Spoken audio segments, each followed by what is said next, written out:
Tropicana, Tropical Punch.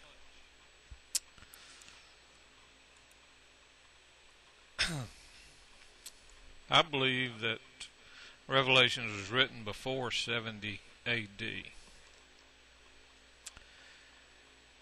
Revelation of Jesus Christ, which God gave unto him to show unto his servants things which must shortly come to pass. The time statements refer to soon events of cataclysmic Jewish importance. If it was written in the 90s, there are no events soon from that time that could even remotely fit. If, however, it was written before 70 AD, then the destruction of Jerusalem rises to the occasion as both Jewish and cataclysmic. The time statements demand that we look closer. In the 2nd century Syrian version of the book has the title of John the Evangelist in the Isle of Patmos, where he was thrown by Nero Caesar. Nero was dead by 68 AD. In the 2nd century, they believed that it was written before 68 AD. Some versions have a few manuscripts that have the number of the beast at 616 instead of the Hebrew 666.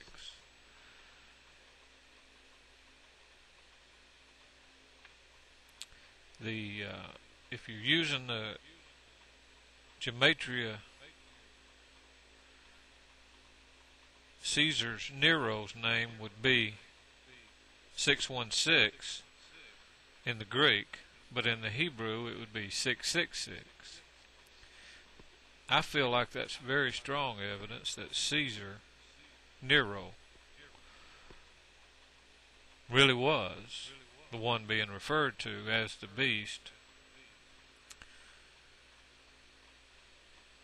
and that the change from 666 to 616 in some manuscripts was intentional for the very reason they were using Greek. It's nearly impossible to find another person's name in that time frame that would add up to the number 666 in the Hebrew, or 616 in the Greek. According to the epistles to the churches, there were still Judaizers, Revelations 2:9 and 3:9, that were presenting problems in the churches. This would be ridiculous if it was after 70 AD. The temple and the city were apparently still standing in Revelations 11 because John is sent to measure them.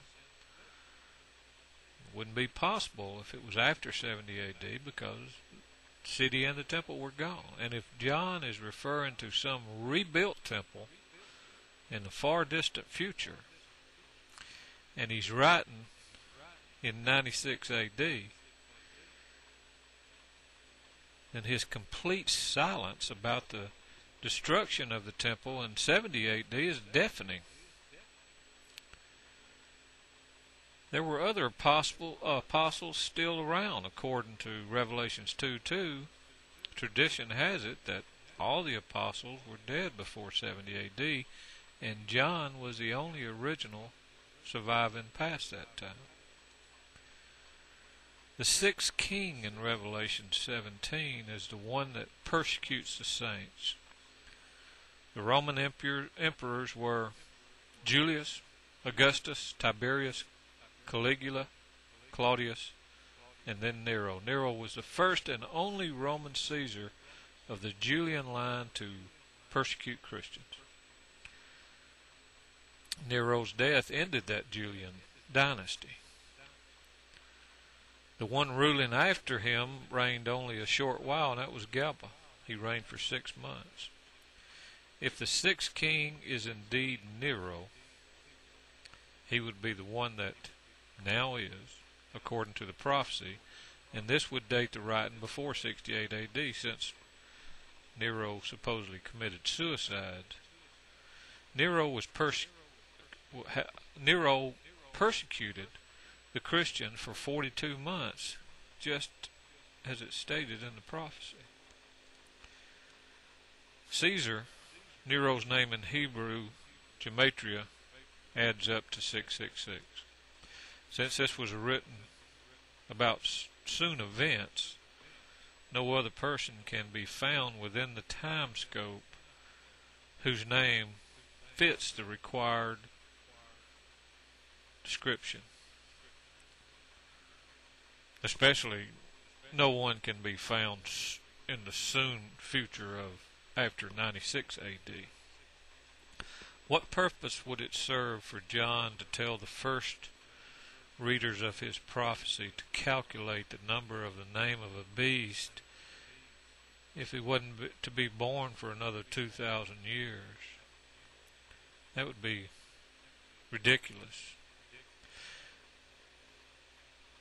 This implies that the beast was living at the time of this writing, thus proving not necessarily the pre-AD writing, but definitely the at-hand time statements of the book. The seventh king of Revelation 17 is not yet. If Nero is the sixth, then the book was written before Galba in 70. In Revelations, there seems to be only 7 churches in Asia. Historically, there seem to be many more than that after 70 AD because Christianity began to grow very rapidly. These incredible parables from Matthew 24 and Revelations, which Jesus said would happen in this generation, and when Jerusalem is surrounded with armies, most of that generation was dead by 96 AD, but Jerusalem was surrounded with armies in 70 AD. I believe that this does convince me that it was written of the early writing of Revelations. I know a lot of people are going to say there was a late writing in the 96 AD, but I think that disproves the time statements in Revelations of at hand must shortly come to pass, and Jesus will not tarry. You can say time doesn't mean anything to God, but God speaks to man in man's understanding of time. God is not a God of confusion. He wouldn't tell man one thing to confuse him, to make him wonder when it's going to happen. If he says it's at hand, must happen shortly, I believe that's what he meant. Your opinions are welcome.